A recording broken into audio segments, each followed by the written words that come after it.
It's now my happy duty to introduce the Assistant Minister for Immigration, Matt Thistlethwaite, and Matt's also going to be kind enough just through his remarks to open our conference for us. Matt grew up in Maroubra, University of New South Wales, studied economics and went on to become a lawyer, active surf lifesaver, always important in Sydney, in the Senate from 2011 to 2013, and subsequently has served in the House, has been the Assistant Minister for Veterans Affairs and Defence from 2022 until very recently, and opened our conference last year in Brisbane. And notwithstanding the change of portfolio, we are very grateful, Minister, that you've been able to come along today and open our conference and provide some remarks on behalf of the government. So thank you.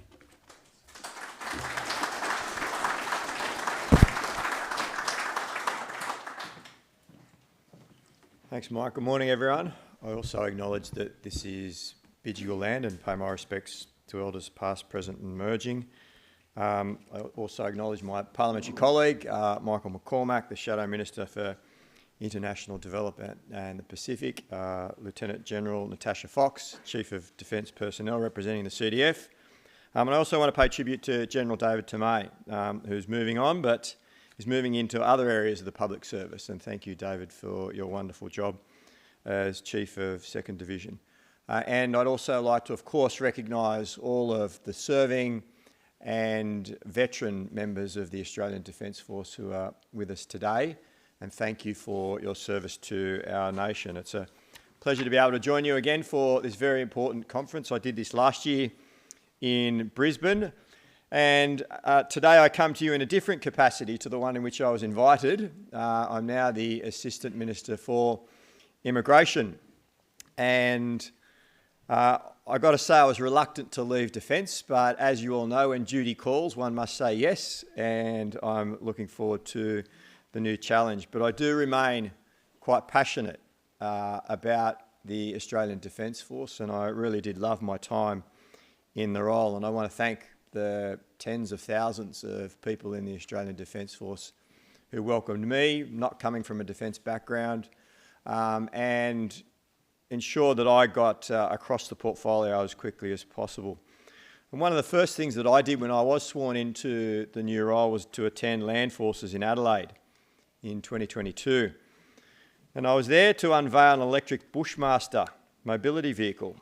And this was an initiative of a group of reservists who worked with a Newcastle veteran-owned company called 3ME Technology to strip away the mechanical propulsion and replace it with a powerful electric drive. It was a fantastic example of the ingenuity and skills that exist within the Reserve Force of Australia. And there are many reservists who are working particularly with defence industry across our country, doing wonderful jobs, but importantly taking the skills and the competencies and the lessons that they learn from their service in the Defence Force and put that into new and innovative ways to develop new technology. And that's exactly what we want to see from our Defence Force members. During my time as the Assistant Minister, I spent many hours with reservists across the country, seeing the great work that you do in defending our nation, from the reservists of Norforce, whose intimate knowledge of our country is irreplaceable and essential to the protection of our northern borders, to those from all walks of life, from almost every trade and profession who've chosen reserve service and to use their skills to serve our country. On behalf of the government, I say thank you. Since the government was sworn in, we've been focusing on ensuring that we're developing an Australian Defence Force that is fit for purpose and can meet the challenges of an uncertain and changing world. And that's the conviction that underlies the National Defence Strategy and the rebuild of the Integrated Investment Program. I've been summing up the National Defence Strategy in 3 words: people, power, posture, and ensuring that those 3 elements of our Defence Force were fit and modern to meet those challenges in an uncertain world. The first of those is, of course, our most important asset, our people. When We know that the ADF is about 4,500 troops under strength. We knew that we needed to take some urgent action to improve recruitment and retention and try and build a longer term and longer line pipeline for the ADF workforce. So in response to the DSR, the government introduced a number of measures, including measures which will help boost our reserve forces. We responded to the realities of what is a really, really tight labour market at the moment. And any of you that work in industry will know that it's difficult to attract people to jobs in Australia at the moment, and the Australian Defence Force is not immune from that. So we recognise that we needed to be competitive and that we need to listen to the workforce and focus on delivering conditions that ADF members and their families were looking for. So we've expanded the ADF family health benefits, we've increased investment in defence-assisted study schemes, we're modernising ADF employment conditions, including allowances, leave provisions and housing, and we did a comprehensive review of housing for Australian Defence Force members. That review's been handed to the government, and the findings of that will be released later this year, around the time of my EFO, the mid-year economic update.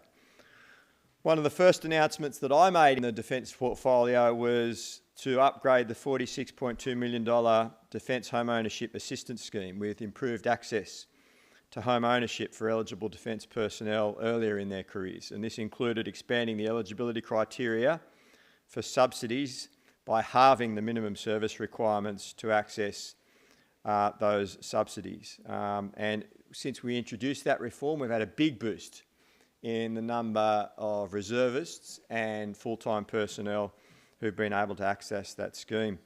We introduced a $50,000 continuation bonus for eligible personnel to ensure that those that have completed their basic training had an incentive to continue their careers in the Australian Defence Force. We're growing the pipeline of people into defence with new integrated recruitment campaigns, showcasing the great roles that are on offer in the ADF, particularly the breadth and depth of different experiences that people can pick up, particularly trying to attract younger members of the community and say to them, if you're interested in computer coding, you've got just as much of an opportunity at a rewarding and fulfilling career in the Australian Defence Force, much more rewarding than working for Google or Facebook or an organisation like that. You can be working on space, on cyber technology, and you'll get access to some of the most important projects that our country is working on at a much earlier period than you would working in the private sector. So demonstrating the breadth of opportunities that there are and the pathways for service in the Australian Defence Force. We've also introduced more flexible pathways to service, including through lateral transfers with other nations' militaries. And from the 1st of July this year, eligible New Zealanders who are living in Australia and on a pathway to citizenship in our nation can now join the Australian Defence Force. And from January next year, that pathway will be extended to residents from the United Kingdom, the United States and Canada.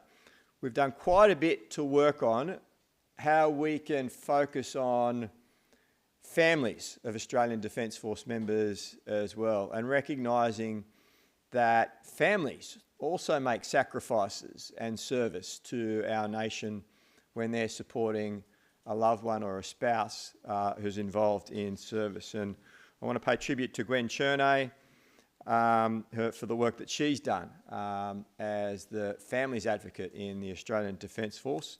It's been quite helpful to people like myself in advising us about how we can improve the offering for families, particularly spouses and children, through the service offering of the primary member of the Australian Defence Force. The Defence Force Cultural Blueprint is a central and ongoing journey to service in the Australian Defence Force as well. And the forthcoming final report of the Royal Commission into Defence and Veteran Suicide will also be vital in guiding us about how we can continue to enhance support and services for our serving personnel and for veterans. And that report will be handed down within the next month. The adoption of national defence, a coordinated whole of government and whole of nation approach to meet strategic challenges that Australia faces, is fundamentally a new approach to the defence of Australia and its interests. To achieve national defence, we've had to shift the ADF from a balanced force designed to respond to a range of contingencies to an integrated one, a focused force designed to address the nation's most significant strategic risks. And the ADF reserves and reserve service are a vital part of achieving that integrated, focused force. The government agreed to the Defence Strategic Review's recommendation to conduct an ADF reservist strategic review to consider the structure, the shape and the role of the reserves to optimise the total ADF workforce. And these are really important issues and decisions that we need to get right. And the voices and perspectives of reservists that have been consulted and had input into that report have been very, very valuable, and they've been carefully considered as part of the review process. And it's essential that, because we need to ensure that the reserve service remains appealing, especially for those in possession of essential skills that we'll need into the years ahead. And we need to ensure that reserve service is structured into an integrated and focused ADF, so the ADF can defend and protect the nation in this time of strategic risk.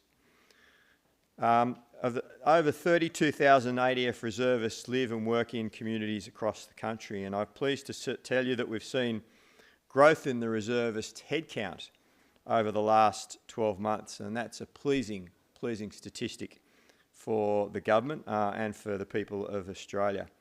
And it's encouraging that reserve service is seen in that light because it's vitally important to the defence of our nation. We understand how crucial the reserve service is to not only the Australian Defence Force, but to our nation and our community more broadly. Reserve service provides ADF personnel with options to serve in a capacity that suits them, and often enables ADF personnel to continue to serve beyond their full-time service, which may be in another role or trade or in another service, but always with the same purpose and dedication. So that's some of the things that we're doing in terms of the people element of the National Defence Strategy. In terms of power, you know there's a hell of a lot going on with AUKUS, and I want to pay tribute to the former government and Michael McCormack, who's here. I think it's a great demonstration of the bipartisanship that we thankfully have in Australia when it comes to our Australian Defence Force. AUKUS was an initiative of the previous government. It was the right call, and it was committed to by Labor when we were then in opposition. We've now taken up that cudgel, and we're delivering and working through the Parliament on a bipartisan basis to deliver what will be the most important strategic uplift for our nation in its history. And to date, there's been a number of important announcements that have been made regarding AUKUS, and indeed a number of important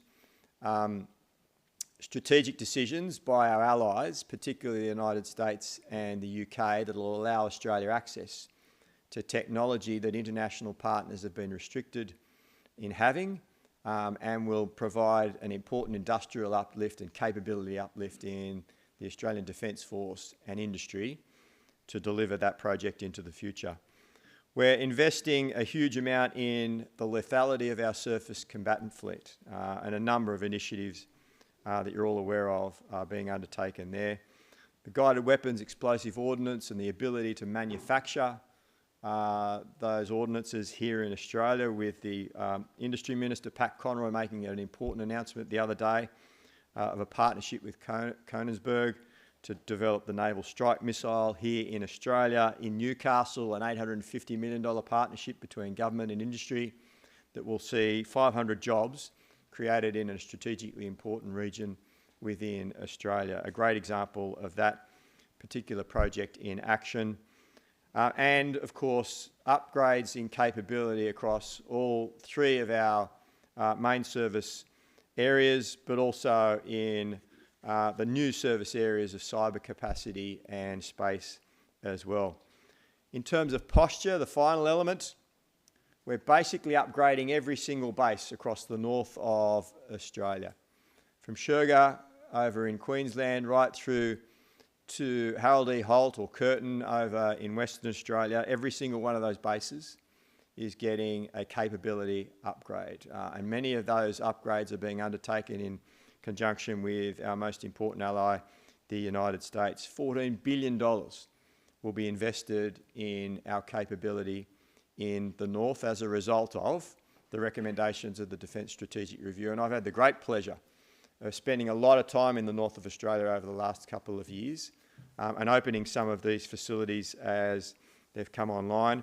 And the really, really pleasing thing about these projects is that they're all done in conjunction with local industry, particularly small to medium-sized enterprises who contract with a prime contractor to deliver those projects, employing locals, and up to about 8% of the businesses that are employed on those jobs are Indigenous businesses. A great example of Defence doing its bit to close the gap in Australia. So, people, power, posture. That's the focus of the government when it comes to the Australian Defence Force moving forward and the investments that we're making, and the reserves will be a crucial element of that people element moving forward. So I want to thank the Defence Reserves Association for the work that you and your members do to remember the service of reserves, to ensure that you're advising government and the Australian Defence Force about what reservists want and need to make their careers in the Australian Defence Force rewarding and fulfilling. And I wish you well for this conference. Thanks again for having me. Cheers. Do you want me to do questions now? Yeah. I'm happy to take some questions if anyone has any. Thank you, Minister. Really appreciate your remarks, and obviously the Association for its part really welcomes those announcements that have been made, the initiatives that have been taken, and obviously we fully agree with you in terms of the capacity for the reserve component to be part of every single aspect of that in one way, shape or form, so thank you. The Minister's able to take a few questions, and I might just stand here and just assist him with those that we get online as well. I'm tempted. Save that for question time.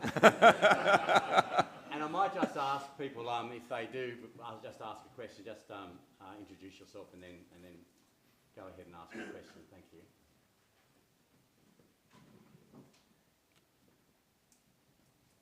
Yes. Paul.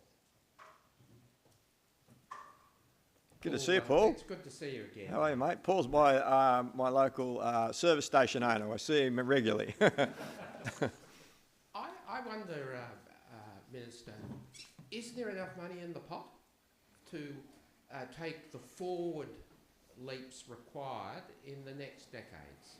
Great question. You can't do anything without the funding backing these decisions. And we've allocated an additional $50 billion over the course of the next decade to deliver these projects. So what we're doing is taking defence spending as a proportion of GDP from about just under 2% as it is at the moment to about 2.4% of GDP over the course of the next decade. And it reflects the strategic circumstances that we are living in.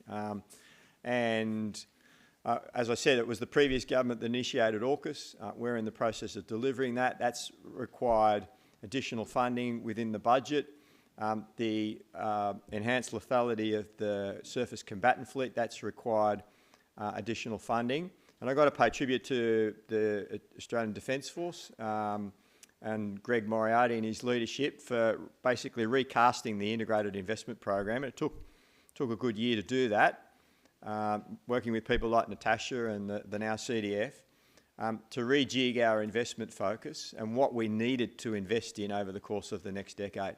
So now we've got a clear plan about where those investments will be made, and the money is allocated, and we're just getting on with the job of making those investments. I think there's someone over here.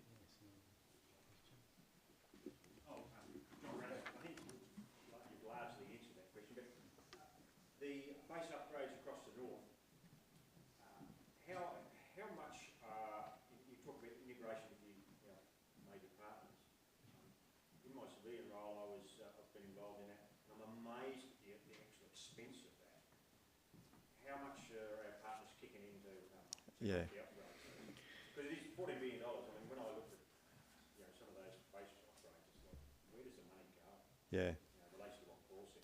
It's so much money sunk into what looks like pretty basic stuff. Yeah, it's a good question, and the reason why they're so expensive, those projects, is a lot of them are in remote areas. So it's difficult to get equipment in, it's difficult to get staff to go and stay there for the project. So a good example is we're upgrading the runway at Cocos Keeling Island. And that's a massive project, and we have to build a new wharf there to provide the capacity for the equipment to be shipped in to do the actual build. We're building a mini city there for the personnel that are building the runway to stay in whilst they're there. That's a costly project. RAF Base Darwin has had upgrades to all of the hard stand around the runways, the fuel storage so that it can take a larger capacity aircraft, and most of that aircraft will be United States aircraft, heavy lift and bomber capacity that was required to ensure that they can operate out of there as well. I was up there for exercise Pitch Black a few weeks ago. The largest number of international defence forces participating, 30 different defence forces, about 5,000 people. And it was a great example of that new capacity being tested, and we met the challenge quite well. Similar upgrade happening in Tyndall, all of the fuel capacity, all of the electricity capacity, the runway upgrades, all to cater for a larger heavy lift capacity in our air mobility. So they're examples, but that's happening in basically every base across the north. HMAS Coonawarra's just had a new wharf that I was fortunate to open a few weeks ago, and that will be able to cater for two nuclear propelled submarines, whereas we didn't have that capacity in the past. So they're examples of what we're doing, and it does unfortunately cost a lot of money because of the remoteness and because of the workforce challenges.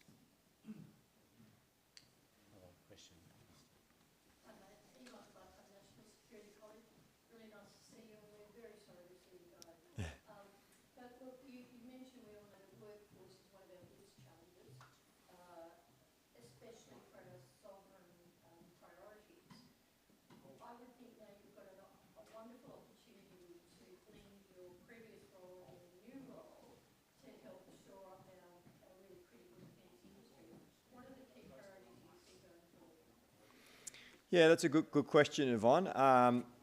So one of the challenges that we've had in the past with defence industry is getting people security cleared so that they could begin working on important projects. And the Australian Government Security Vetting Agency it implemented a new system of moving to an online-based system, but maintaining the integrity of the checks that are done through that agency and ASIO where required.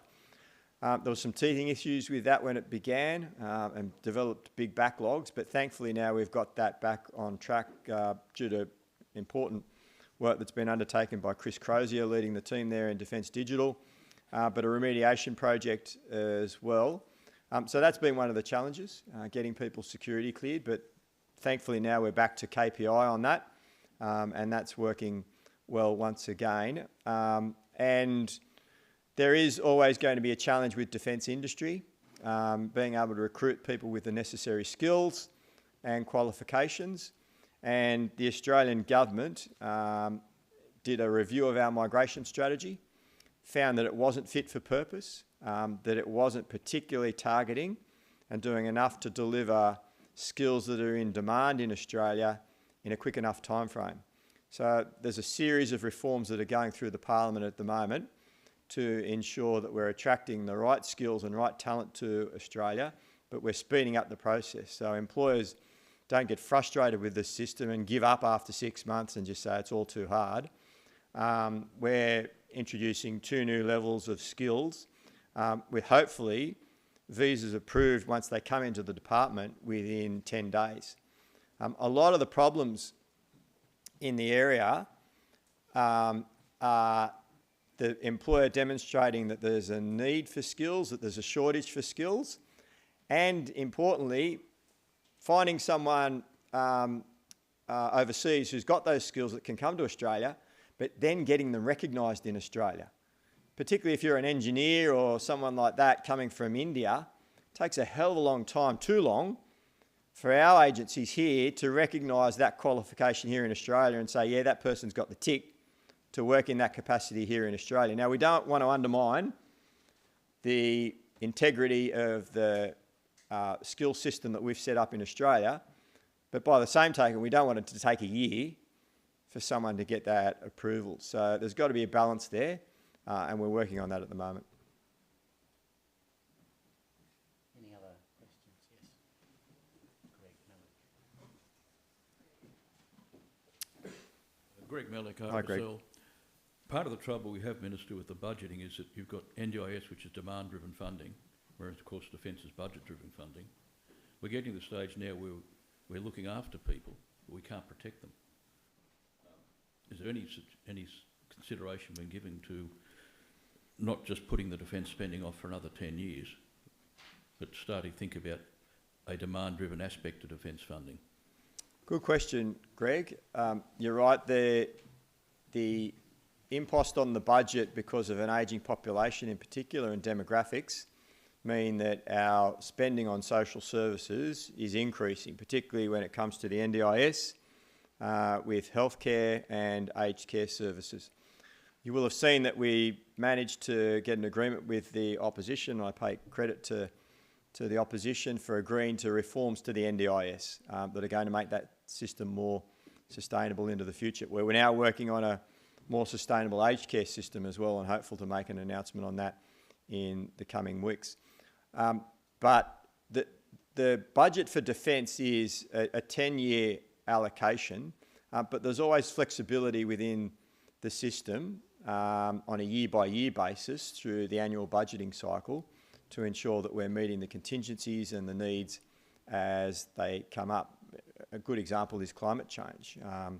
Climate change and increasing incidents of extreme weather events can wreak havoc and damage in a particular state or city on infrastructure and the community, and require additional expenditure. It can require the call out of reservists to assist with clean-up and to assist with recovery. And I've got to say, no one does it better than the Australian Defence Force. But we also understand that's not the reason why you sign up. And we want to try and make sure that that impost that there has been there because of extreme weather events associated with climate change doesn't impact on our capability to train people for the position and the role for which they sign up, and that is to defend Australia. Any other questions?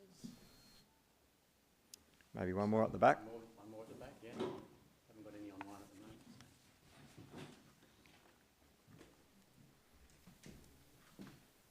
the moment. David Leach, Minister from the Royal United Services Institute. I commend the government for what it's doing with the northern bases, but I'm just concerned that the funding and the work programs don't extend to hardening and dispersing on those bases. That's particularly important for the Air Force bases, I think. But I wonder what your views might be on whether we can try to reduce the vulnerability of those bases. Well, we are doing some of that. I think I mentioned a couple of those bases. Many of those bases that are receiving upgrades are Air Force bases to take an increased capacity of aircraft and to take a larger volume of numbers of aircraft.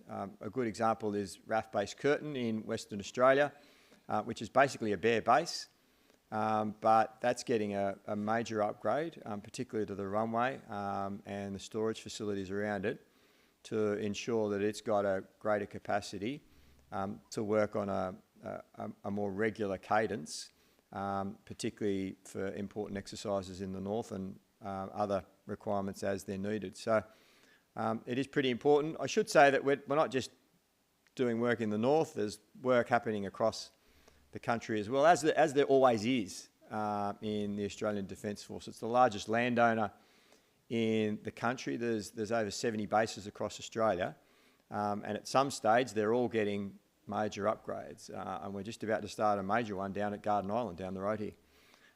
So